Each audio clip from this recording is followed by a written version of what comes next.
agonizing process of unraveling the reasons for Monday's fiery air crash outside Reno, Nevada continued today. A 27-year-old man was arrested for Saturday's stabbing of a Minneapolis woman who let him into her home supposedly to call a tow truck for his stalled car. And support workers at 6 share clinics around the Twin Cities walked off their jobs and onto the picket lines today. Those stories coming up in detail on the 6 p.m. report.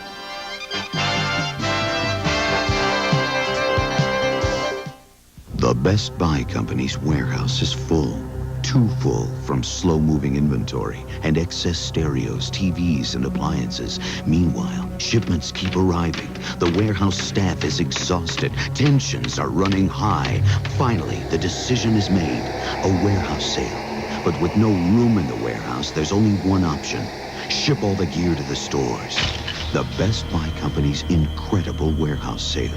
Handle it with care. Morning paper. Great news about a health plan for people with Medicare. Now, Share Senior Care is free to new members. The full protection of Share Senior Care is free to new members till 1986. Share, Minnesota's most experienced HMO for seniors, made senior care free so more seniors will join. That lowers individual health costs. Call now about free Share Senior Care. Shall we? Yeah, we should. There's so much more to share. Serving and informing the Twin Cities for 4 decades. This is WCCO Television, Minneapolis, St. Paul. And now, Dave Moore, Pat Miles, Mike Fairborn, and Ralph John Fritz bring you Channel 4's 6 p.m. report.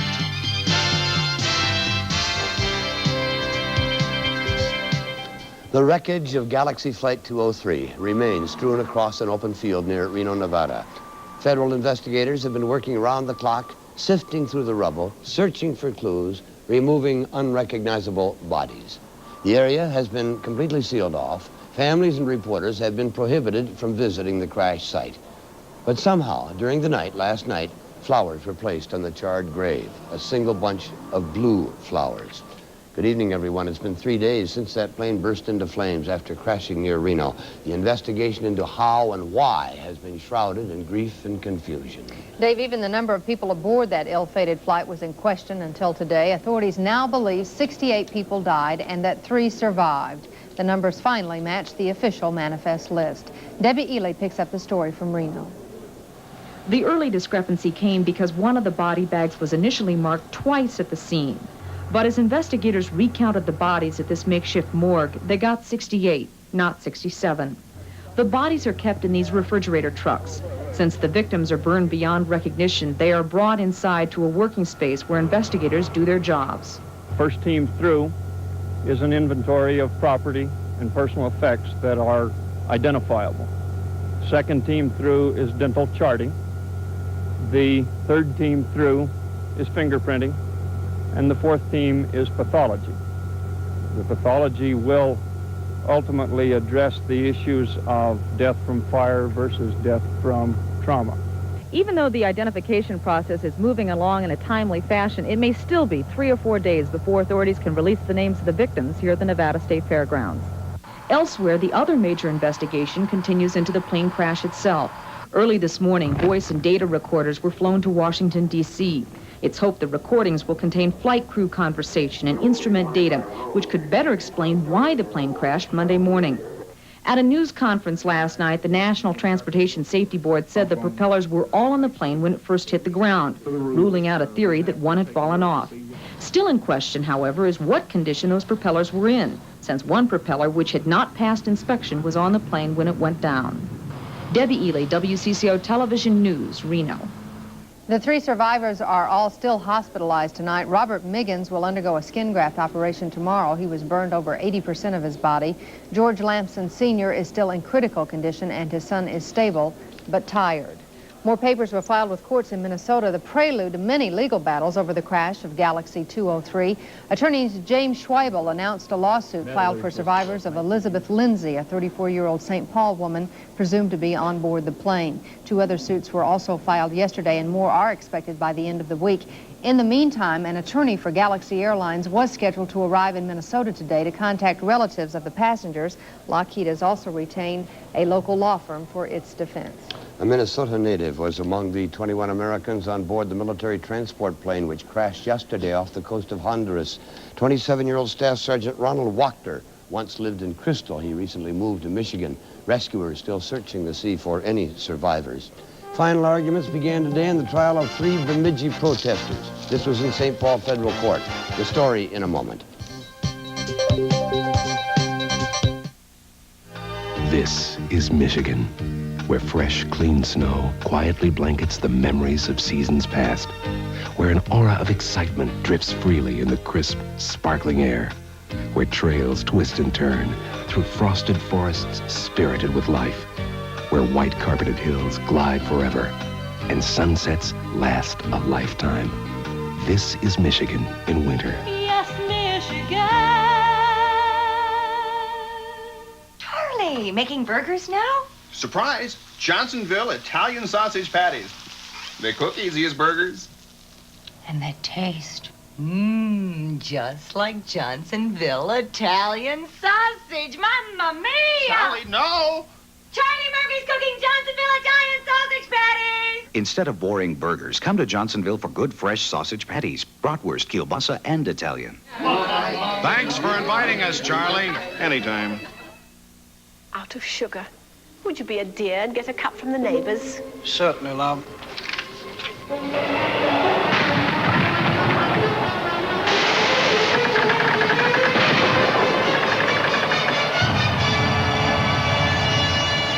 Could I borrow a cup of crystal sugar? Always insist on pure, reliable crystal sugar.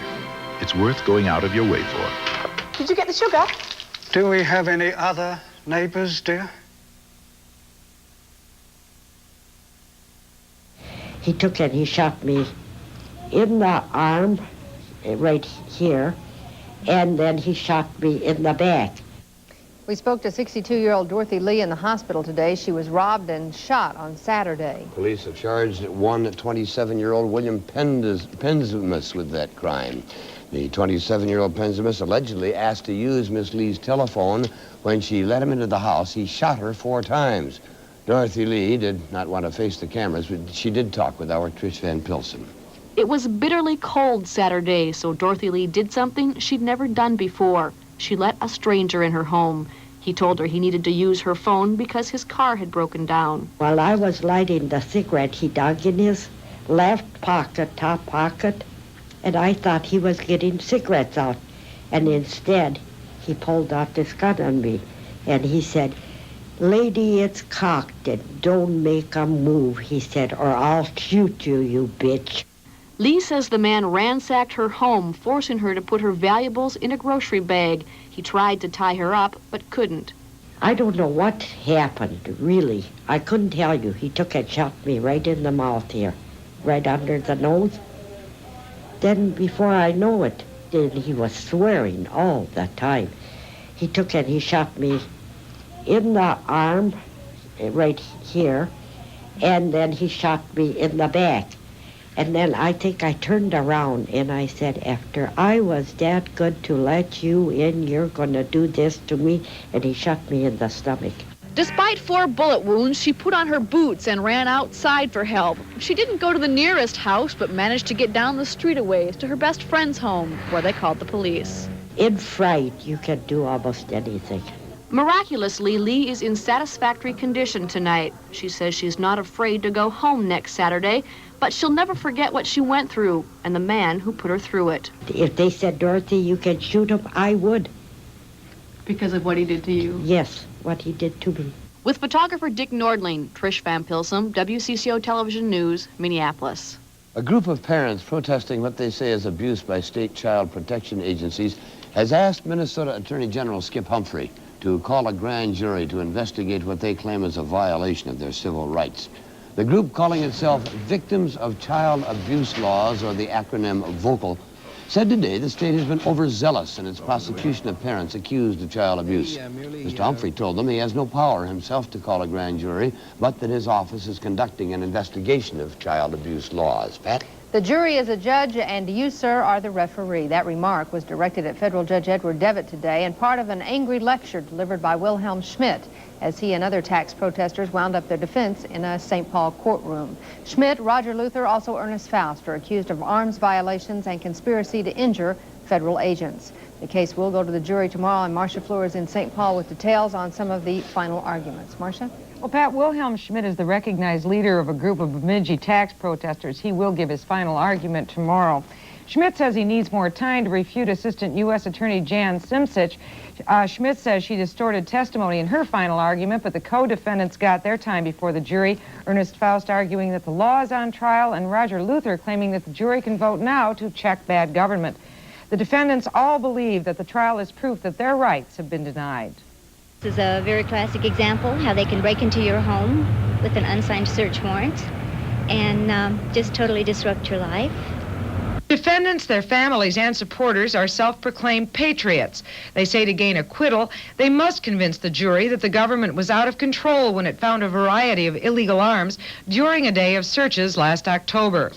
The government countered yesterday with a videotape of the kind of damage one of Wilhelm Schmidt's fragmentation grenades could do. The government contends Schmidt, Luther, and Faust are a threat not only to government agents, but to all of society. But according to the three defendants, their Sunday meetings at Schmidt's home were nothing but peaceable Christian assemblies, where they often watched videotapes like this one offered by the defense. Good Christian patriots like Dr. Tom Lee were the main attraction, and guns were touted as a means of self-defense against a godless society and communism. They're just living normal lives like everybody else does. So what if you get together with friends once in a while at a restaurant? From now on, anyone that has birthday parties or anniversary parties, they better be careful because the neighbors are going to turn you in if you have more than one car parked in front of your house. Earlier today, Wilhelm Schmidt accused Assistant U.S. Attorney Jan Simcich of tampering with a witness and trying to intimidate him into giving false testimony against the defendants.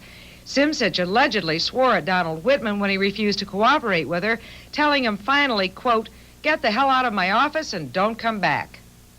The case will go to the jury tomorrow after Wilhelm Schmidt presents his final argument. Pat? Very good. Thank you, Marcia. In the Minneapolis trial of a former employee of the Children's Theater, an ironic and dramatic twist today. Stephen Adamczak is accused of sexually abusing two female students. One of the two girls took the stand today as a hostile witness for the prosecution. She told a Hennepin County jury she had sex with 32-year-old Adamczak, but did not feel he abused her. Instead, she said she felt abused by the courts for forcing her to testify and by the investigation of the theater in general. Upon leaving the witness stand, the girl stormed out of the courtroom, kicking the gate, cursing at people in the hallway. A Stillwater prison inmate, 24-year-old Scott William Bailey, was charged yesterday with killing a fellow inmate. James Heath was found hanging in his cell last November. Officials at first suspected suicide, but after investigating, decided Heath had been strangled.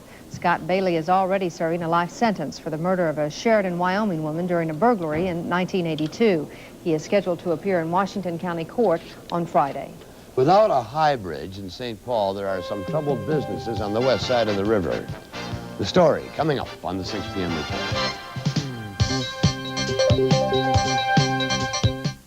If you think this bank offers you a no-fee Visa or MasterCard with checking like First Federal does, think again. No. This place, they don't even offer free checks like First Federal. And at a local bank, you probably won't get all the extra checking services First Federal offers. In fact, if you think you can find a checking account that gives you more for your money than our money market checking, don't bank on it. First Federal. Check with us and get your money's worth. Thomas Edison predicted the doctor of the future will give no medicine, but will interest his patients in the care of the human frame, in diet, and in the cause and prevention of disease.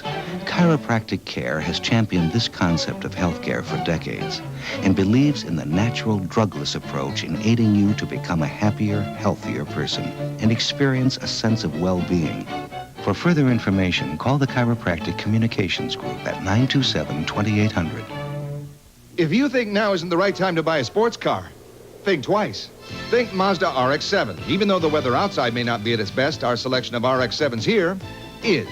That means now's a great time to make your best deal on this legendary sports car.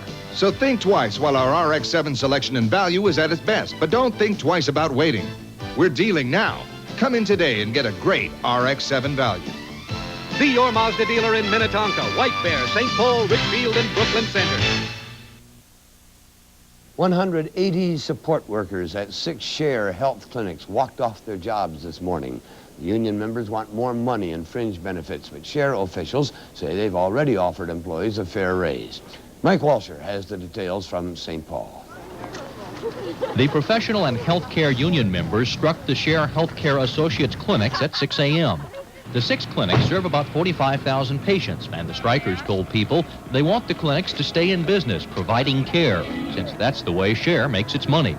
The union members, mostly LPNs, technicians, and clerical help, want a 20.5% raise over 3 years, and some guarantees they won't be forced to work on weekends. I make $6.83. I've been at Share 4.5 years. If I went and started at the other competitor, the largest one, that is their starting wage. And so we would like to be brought up, maybe not to that, knowing that there's a difference in size between them and us. We would like to be brought up at least close to market so that I'm not forced to leave Share.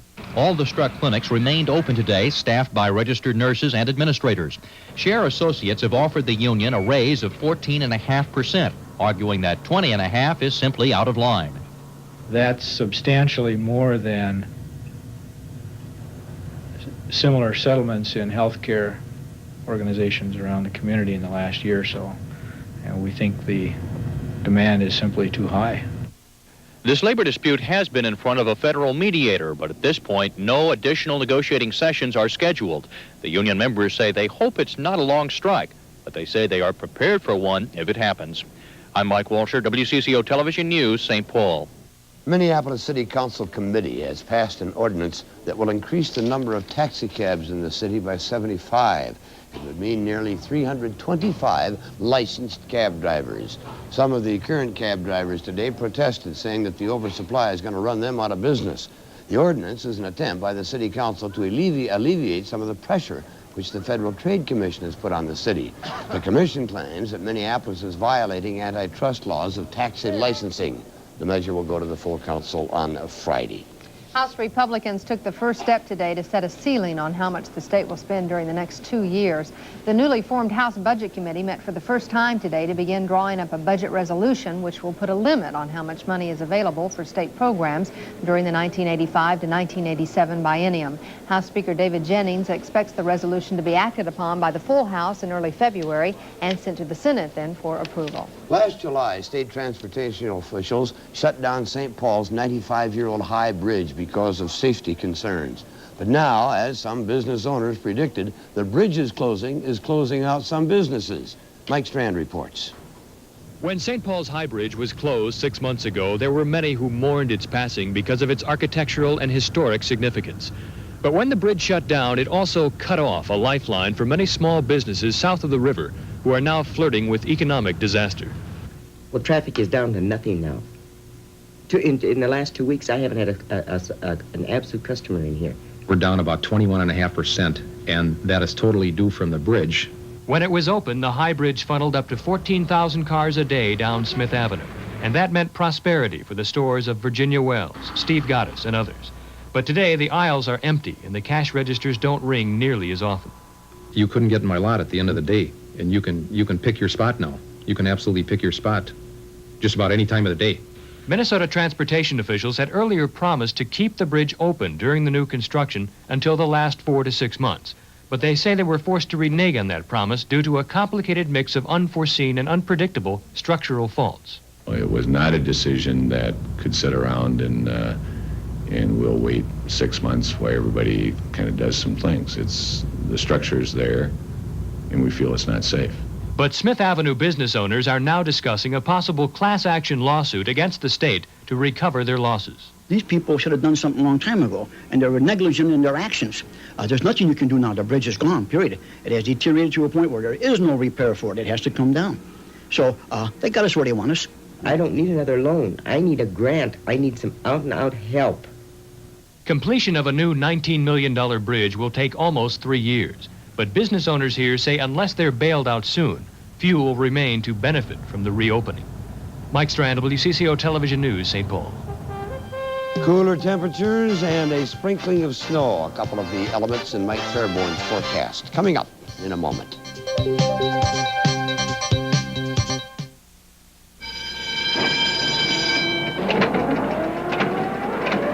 Some time ago, we promised you a bigger, better Star and Tribune. And the paper we'll print tonight is bigger. Big enough to really push our presses. In many ways, it's better, too. And to make sure it keeps getting better, we're going to continue to really push something else. Ourselves. Winter. It hits hard. Fight back with a Snapper snow thrower, armed with a tough steel auger. A discharge chute that adjusts 200 degrees to toss snow out of your way. Buy now and get a free electric starter and no payments for 90 days. The Snapper Snow Thrower. It makes you want to go get winter. I get the Snapper. Dishes for this week, I get the Snapper. Snapper Snow Thrower is available at Lindale Garden Center, Cherokee Hardware, and Reed Sales and Service.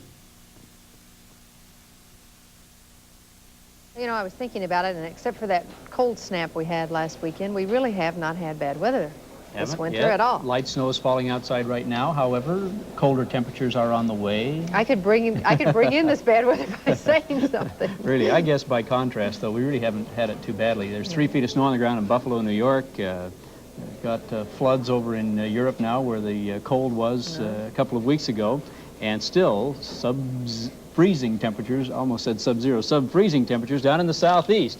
Down in parts of Atlanta, or down in parts of Georgia and South Carolina and Florida, at least 24 record lows overnight last night, with the coldest temperatures dropping into the teens, but generally into the 30s, below freezing, all the way down into central Florida one more night, and that was last night. High today of 24, a low of 11.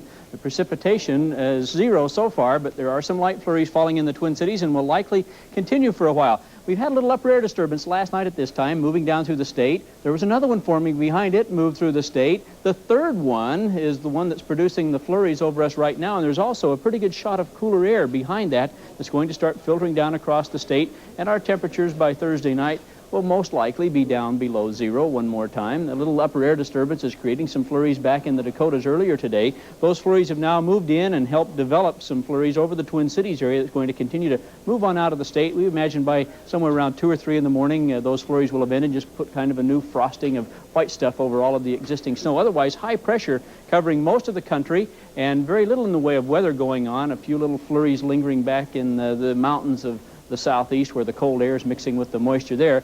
Our radar shows a mixture of ground clutter and some light flurry activity, mainly down to the southwest and off to the northeast, but that flurry activity is going to continue off and on for the next few hours. By tomorrow, the leading edge of that cooler air is going to be on down into the southeast. It's probably not going to penetrate as far south as the last one did, but it's going to keep our skies mostly cloudy with a chance at least of some flurries from time to time. Our high temperatures should again be up into the upper teens to around 20 degrees, but there's some colder air to the north, and that colder air is going to start filtering down in behind it, and the southeast is going to finally get a good recovery. They're going to warm up into the 50s, 60s, and maybe even some 70s in southern Florida for tomorrow. Flurries in the Twin Cities, 22 degrees, 71% humidity with west winds at 12. Wind chill is above 0 at 2 degrees and 29.70 with a barometer falling. Our forecast, cloudy with light snow or flurries tonight, winds out of the west at 10 to 15, dropping down to around 15 degrees tonight, mostly cloudy, lingering flurries tomorrow, a high of around 19 degrees. Windy, though, northwest winds at 15 to 30 miles an hour and gusty, mostly clear tomorrow night with a low of 4 degrees, and Friday partly cloudy with a high of 15, probably below 0 Friday nights. The extended forecast calls for the cooler air really to start coming in again on Monday and Sunday as well, with temperatures dropping into the teens, overnight lows dropping below 0, but Saturday is still looking at somewhere around the 20 for a high. Not too bad. And that's not bad at all for the weekend. No. All right, Mike, thank you. One of the reasons for the Gophers' surprising basketball season thus far has been John Chasky. Ralph John Fritz with his story in a moment. we wouldn't have any trouble selling this queen-size sleep sofa at the low price of $499. It's a beauty, contemporary, neat and tailored with durable, easy care Herculon. No trouble at all. But considering that we're throwing in the matching love seat free, we might have trouble keeping them in stock. Plus, we have over 30 other very low-priced two-piece groups. We've done this before, and let me tell you from experience, they go fast. So step on it and come get yourself a good buy at Slumberland. If you're a Diphenate user, we challenge you to compare Diphenate with Thymet insecticide. They both control corn rootworm, but Thymet has better wireworm control, and it stops white grubs. Diphenate doesn't. Thymet has systemic action. Diphenate doesn't. Plus, Thymet costs about $2.50 less per acre. Okay, I'll take Thymet this year. Better performance at a lower price. That's why Diphenate users are switching to Thymet. All the beauty of a winter wonderland magically comes to life this week in St. Paul. I'm Pat Brown. And I'm Bill Carlson. Join us Saturday at 12:30 for exclusive live coverage of the St. Paul Winter Carnival Parade. Let us march right into your living room with all the pageantry and festivity of this colorful event. We'll bundle up, so all you have to do is enjoy the St. Paul Winter Carnival Parade Saturday afternoon at 12:30 on WCCO television. It appears that the magic flutie is about to become the object of a bidding war. Well, Herschel Walker and Mike Rozier, those are some of the people, the Heisman Trophy winners that have gotten away in the first 2 years of the USFL. And now the last great bidding war, of course, between the football leagues occurred 2 decades ago when a young Alabama quarterback named Joe Namath gave the rival AFL instant credibility by signing with the New York Jets. Well, the Buffalo Bills owner today, Ralph Wilson, said he would match the 4-year, $5 million offer made by the New Jersey Generals' wealthy owner, Donald Trump. The NFL coaching ranks remain a merry-go-round for some. Lehman Bennett, a former Atlanta Falcon head coach, will now become the Buccaneers head coach in Tampa. Bennett replaces John McKay, who retired. The North Star slump prompted some changes today. Lou Nanne called up Brian Lawton, Tim Trimper, and Dirk Graham from the minor leagues. All three will be in uniform tonight when the Stars host the Pittsburgh Penguins at the Sports Center. Minnesota has just 1 win in its last 7 games. The North Stars might find hope in this. Detroit broke a 12-game losing streak last night, beating the Islanders 5-4. John Ogrodnik scored the game winner there. And the Nordiques and Maple Leafs tied 2-2 last night. Toronto's Greg Therrien tied it up late in the 3rd period. The Gophers have been the surprise team in the Big Ten basketball wars this season, with wins already over highly regarded Illinois, Iowa, and Michigan State.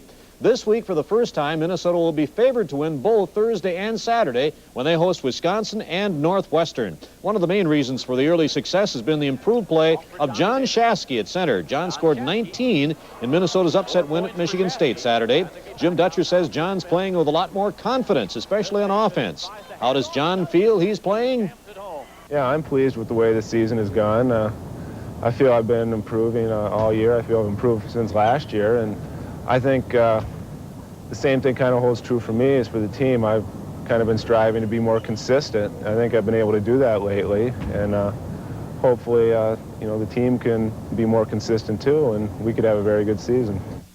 Another NBA team may be moving. The Denver Nuggets are reportedly looking elsewhere. Earlier this week, Kansas City, of course, announced they'll be moving to Sacramento.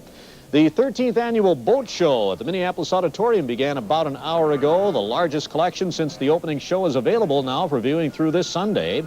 Fishermen's eyes will pop over boats like this Ranger bass boat, a 20-footer with a 260-horsepower motor. Or if sailing's your bag, how about this 40-foot tartan? When fully equipped, it sells for a measly 180,000 clams. And it isn't powered by an engine coming up here, but if you're in the market for a small trolling motor, here's the smallest around, 1.2-horse gas engine called the Elliott Power Paddle. The boat show runs through Sunday at the Minneapolis Auditorium. What do they say about sailing? Sailing is the art of getting wet and ill at the same time while going somewhere slowly at a great expense. I'll remember that next winter.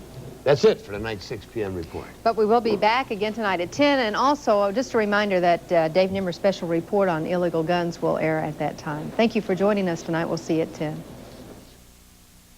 Wheel of Fortune, a show the whole family can enjoy with puzzles to be solved by the young and young at heart.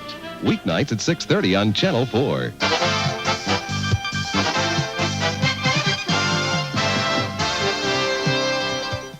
For years, Mr. Coffee's been brewing the world's finest cup of coffee. We've taken all the knowledge gained from being the leader and put it here in the new Ultronic brewing system. It's not just another coffee maker. It's a real breakthrough in brewing technology, so unique, it's patented. This new and highly efficient system gives you better performance and longer life. Make the Mr. Coffee Ultronic brewing system yours today. After all, who knows more about coffee makers than Mr. Coffee? Hi, I'm Scott Studwell. We're selling tickets for the world's largest food fair to benefit the Ronald McDonald House. You can spend a day at the St. Paul Civic Center sampling great food from over 200 companies for only $2.50 in advance at any of the Twin Cities Cub Foods, and maybe even win a 1985 Ford Escort. Pick up your tickets today at any of the 8 convenient Cub Foods locations for a day of food and fun for everyone. Available at Hagen's Super Value. How could something that looks so funny? America's original #1, Thomas's. Nooks and crannies, oh, the butter, they taste so crunchy. Just can't beat 'em, can't wait to. Thomas's English muffins. Thomas's taste so mouth-watering good, people just can't wait to eat them. The original one and only funny-looking, tasty cooking. WCCO Television, Minneapolis, St. Paul.